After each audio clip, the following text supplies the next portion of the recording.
Good morning. I'm Captain Mark Anthony Pariñas, the Civil Military Operations Officer of 6IB. And andito tayo ngayon sa batalyon ng 6th Infantry Battalion sa area ng Barangay Buayan, Dato Piang. And mamaya, punta tayo sa munisipyo ng Dato Piang and didiretso tayo sa area ng Barangay Rinarente kung saan madadaanan natin right side yung SPMS box. And dito naman sa kaliwa, yung papunta ng Nabalawag SJA Barn. Konting sir sa SPMS box sir para malaman din namin sir kung ano yung SPMS. Salbo, Pagatin, Sambulawan, Mamasapano, Sarip Agwak. So parang ganyan. Salbo, Pagatin, Mamasapano, SPMS box. So mga ilang minutes pa tayo sir unang kuha natin? Mga Ilang minutes tayo mag-travel? papunta doon sa Yes sir. sa Rinarente. Mga 25 minutes pa yan. Okay sir. Proceed tayo doon sir. Sige. Okay. So, palabas na tayo ngayon ng Battalion Headquarters ng 6IB and tutungo tayo sa first destination natin sa munisipyo ng Dato Piang. So, ito yung rota na tatakakin natin papunta doon. And kung mapapansin nyo yung mga kabahayan dito sa paligid is tuyong-tuyo pa.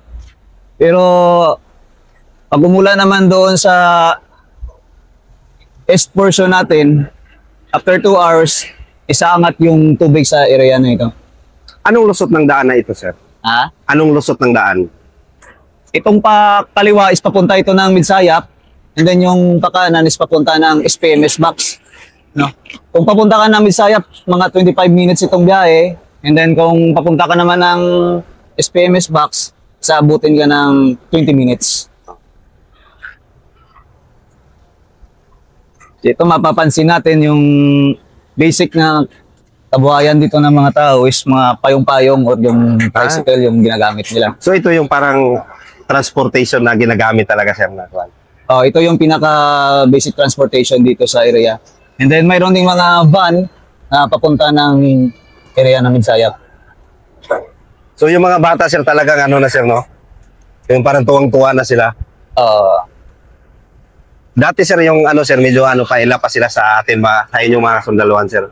Dati At sa effort din ng civil military operations natin in connection sa mga public, naging civilized na rin yung mga tao. Saka yung mga bata, kung mapapansin mo is kumakaway na rin pag dumaan yung mga military truck. Yung kasagsagan pala talaga niyo sir nung pagdating nyo dito sir kasi medyo pa yun sir, medyo talagang hindi kayo basta-basta lumalabas. Unlike hindi tulad ngayon, sa ngayon, kaya na nating road run dito sa area. And then yung security is naliles na rin. Pero hindi pa rin kami nagkukumpiyansa kay anytime itong sa kapitbahay natin na munisipyo is mayroon pa rin na may nangyaring rido. Sa pagkakala mo sir, naging battleground na ba ito dati sir? Nung una, itong time na 1990s, dito din nag-platoon leader sina General Navarrete, pagkakaalam ko. Yun pa yung mga kasagsagan ng gera noong 1990s. So parang dito yung sir, yung pupuntahan natin, yun yung isa sa yung Teniente Days ng sir, ng Sitwan ngayon sir. Opo, yun po yung isang pupuntahan natin.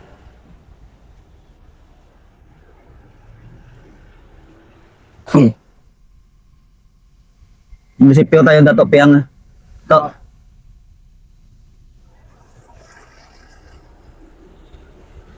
Itong nasa gilid natin, ito yung ginagawa nilang evacuation area. Magtatayo sila dyan ng kubo. Pag tumaas na yung tubig doon sa barangay nila sa Gaslong.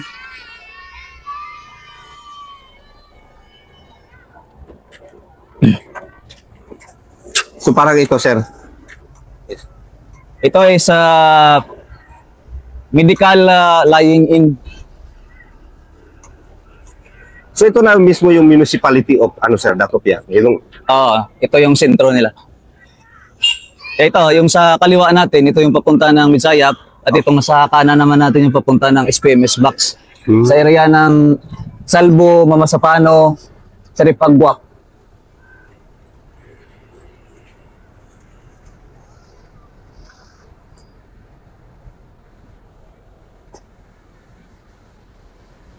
So mga 5 minutes, mararating natin yung first destination natin ng munisipyo ng Dato Piang.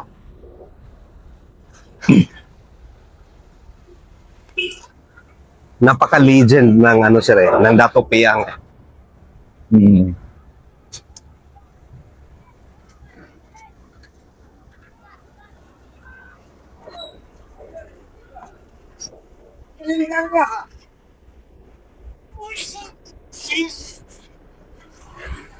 Dito ka na rin nagkuhan sir noon. Hindi, mga 2022 ako dito na assign.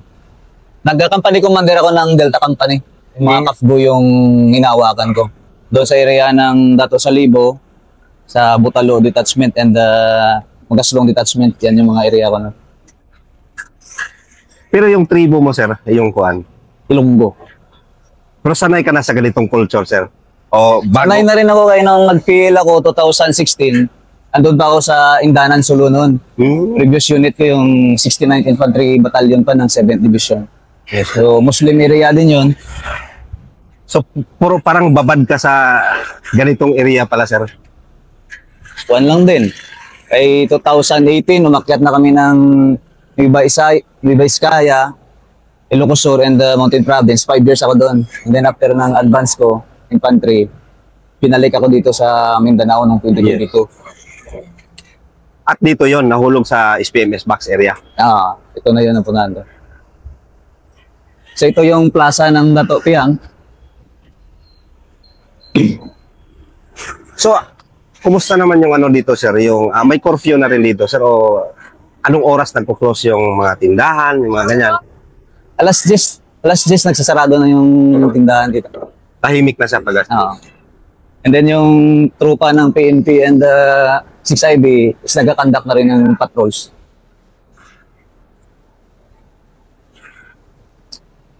Itong sa left side natin, sa likod ng mga bayan, dyan yung malaking ilog. Ito is dugtong ito papunta ng Cotabato City. Yung ilog na yan sir? Oo.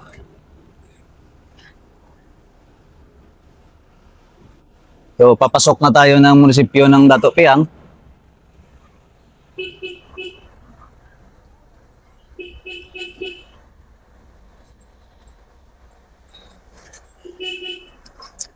Ano ba? Yan. 90.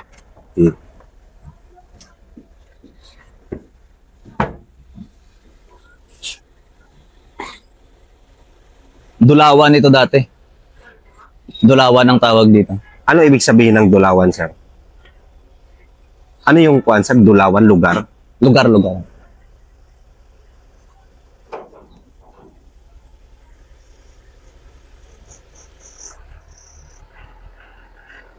Left side lang, left side.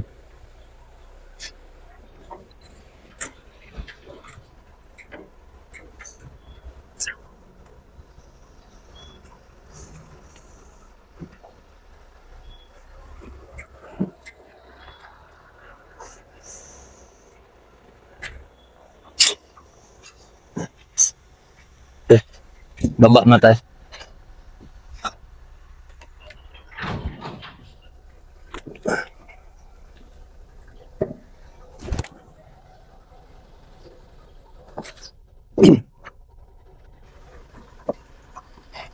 So dito sir, ito yung pinaka-ano na nila, munisipyo. Oo. Ito yung pinaka-munisipyo nila, itong building na under construction na pula.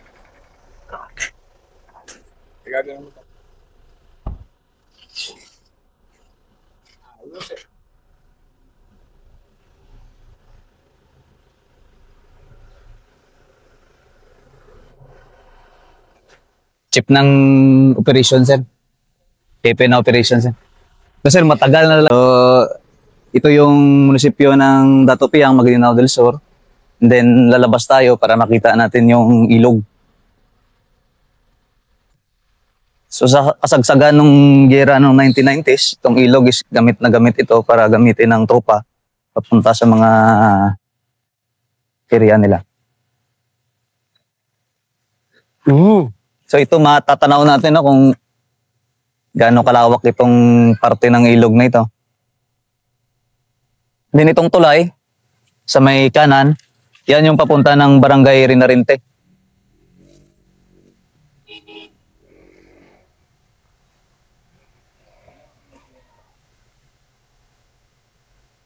Ito sir, pag umulan doon sa east portion natin, sa area ng 33rd IB, after 2 hours, lalalim na yung tubig na ito. Kahit hindi dito umulan. Kahit hindi dito ang umulan, sir? Oo. Basta umulan doon sa area ng 33rd IB, after 2 hours, expected na yan sir na lalalim. And then, pati yung nandoon sa may poblasyon, aangat na yung tubig, magsimula na mag-evacuate yung mga civilians sa gilid ng kalsada, sir. So, marami kayong pagkakataon, sir, na tumutulong sa ano din, sir? Oo. Sa support din ng province, with regards sa relief goods operations, and the manpower, yun ang naibibigay namin sa mga civilian dito sa area. So, yung mga bahay na yan, sir, yung nakikita natin, sir, ano yan, sir? May nakatira pa ba yan, sir? Mayroon. May nakatira pa dyan. Kahit ganyan na lubog yan, mayroong tao yan sa loob. Diyan na sila lumaki. Bakit hindi nila inaalisan, sir? Anong kuwan, sir? Isa na rin sa reason nila is dyan na rin yung kabuhayan. Pangingisda sa araw-araw na kinakain nila, dyan nila kinukuha.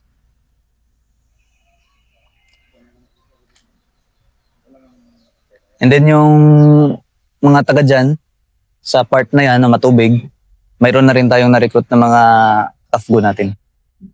Mismo dyan, sir? Oo. So, majority, sir, Maguindanao? Oo, majority Maguindanaon. Maliban sa itong area na to, sir, Dato Piang, is yung population dito, sir, is kung baga ilang porsyento? Sa 28,000 na voters dito sa Dato Piang, 10% mayroong Christians. 10% yung Christian. Dito rin nakapangasawa. And dito rin nagtagal na mamumuhay sila. So parang, kumbaga, yung mga ano, sir, yung Christian naman, sir, is anong tribo, sir? Usually, sir, na nandito, sir? Mayroon pa rin Ilonggo, mga Bisaya. Kahit Ilocano, mayroon din.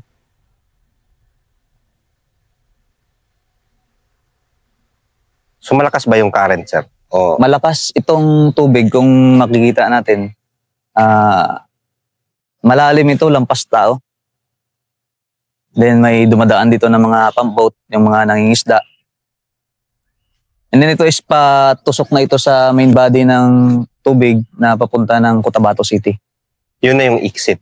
Yes, yan na yung exit. Ang pinaka-pinanggalingan nito, sir, na tubig na to, kasi doon pa sa Liguasan Marsh. yes, tama. Kaya itong mga water lily na napapansin natin, doon pa yung galing sa taas.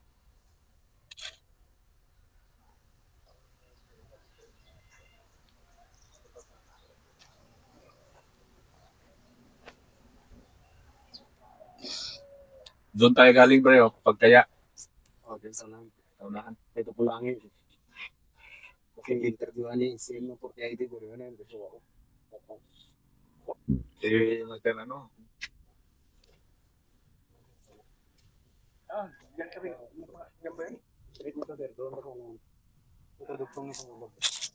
Yun, sir. Sir, Mag-separate. nagbantay dito. Pwede na tayo mag-start. So, aakyat tayo dyan mamaya. Kita-kita natin yung mga antique na bagay. Pero mag-explain kayo na. Okay sir, sa ngayon sir, papasok tayo ng Municipal Hall ng Dato Piang. And ito yung bahay ni Muro Dato Piang. Since 1904 po ito sir.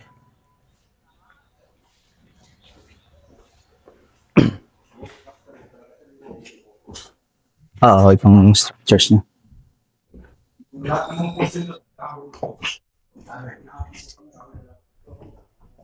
Si Muro Dato Piang is binansaga na the grand old man ng Dulawan, Cotabato. Grabe. Previously, ang Dato Piang is Dulawan Municipality pa ito. So, ito yung history. Sila ang pinaka-influensya dito sa area ng Dulawan noong 1904. Ito siya, known as Amay Mingka. Yan siya. Then yung sumunod sa kanya, si Dato Gumbay Piang. And then dito sa right side natin, makikita natin yung pictures ng mga mayors since 1938 and hanggang ngayong 2025 na si Honorable Dato Victor P. Samama na yung mayor natin dito.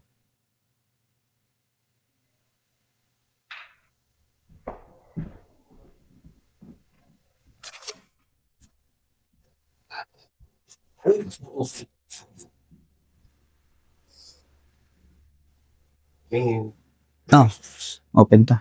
Oh. Kumbaga ito yung quick look.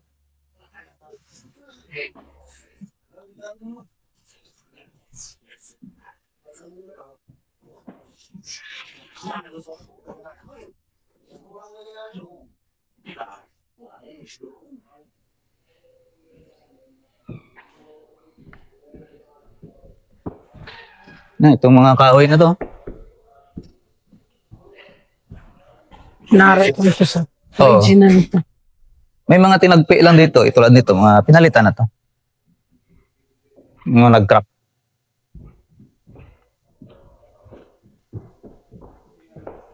Ganding bahay ng mga bahay noon ito. Ganito talaga. So, since 2019 hanggang 2025, na-awardan ng Seal of Good Local Governance yung Dato Piang.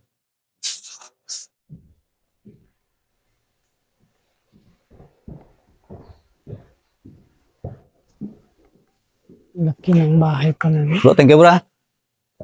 Salamat. Salamat na. Tara.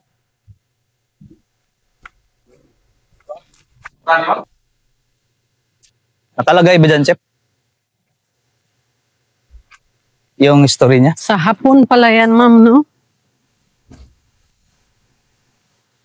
Sir? Di mo nakalagay yung pangalan, no?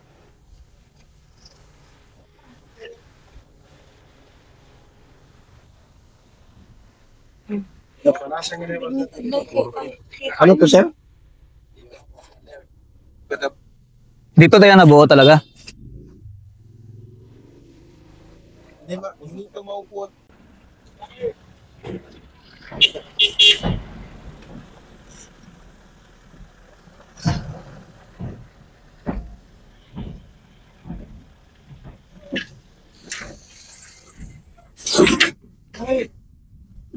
Oh.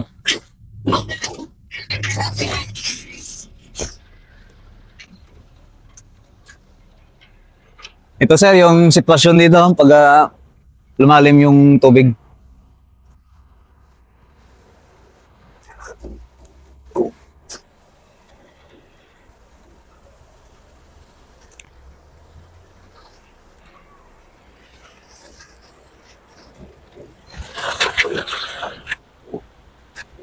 Yung mga bahay.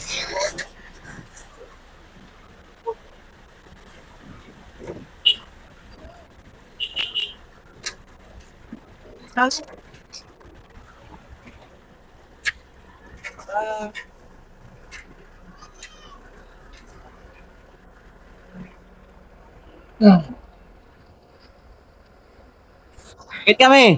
Okay.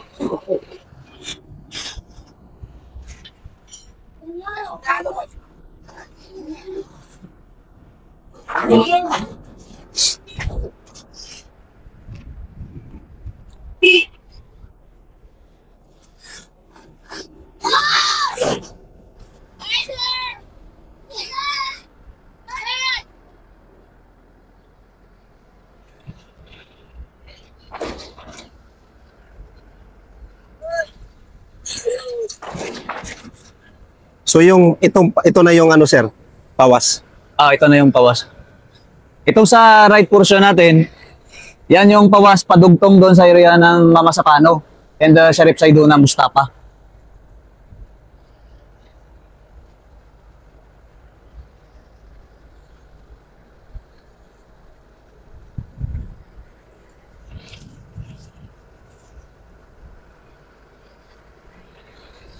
Bilisan mo.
Hi.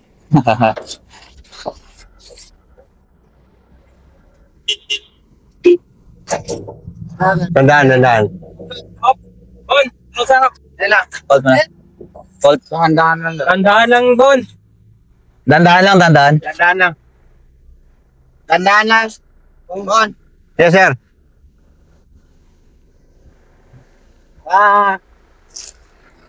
Kami. Yan, ganyan lang ah.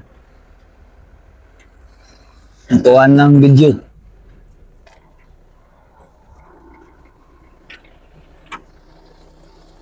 So normal pa ito, sir. Ito na talaga, sir. Hindi ito natutuyo. Normal ba ito? Pero kung, yun nga, kung kasagsaga ng tagulan, hinapawan din ito ng tubig. At yung most affected na area is yung unang nadaanan natin kanina, yung mababaw.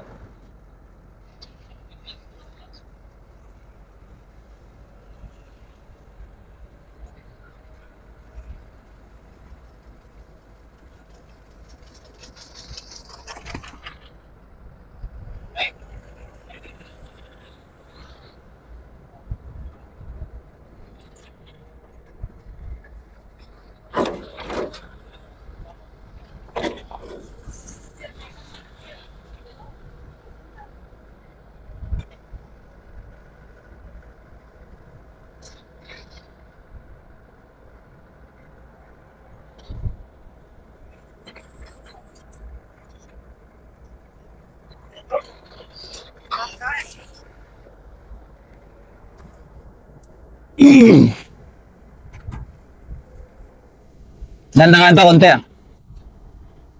Tuturo nyo lang itong mga area na to.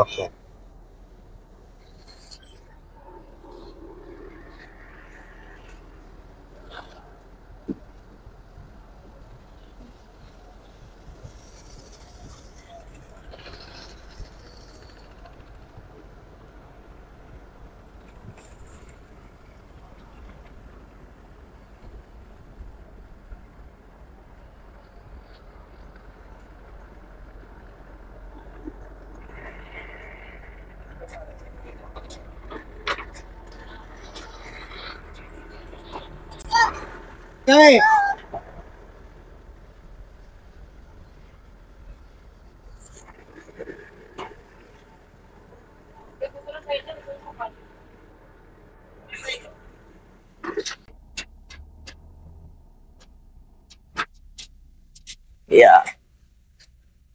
Okay. So ito yung second destination natin, yung Barangay Rinarinte. Ito yung sa military reservation area. So sa ngayon, mayroon na rin tayong tropang nag-occupy dito and nagpo-provide ng security sa area. And then dun sa dulo, may ongoing tayo na marksmanship training. No? So ito yung parang sir, temporary yan sir. Ayan, temporary siya.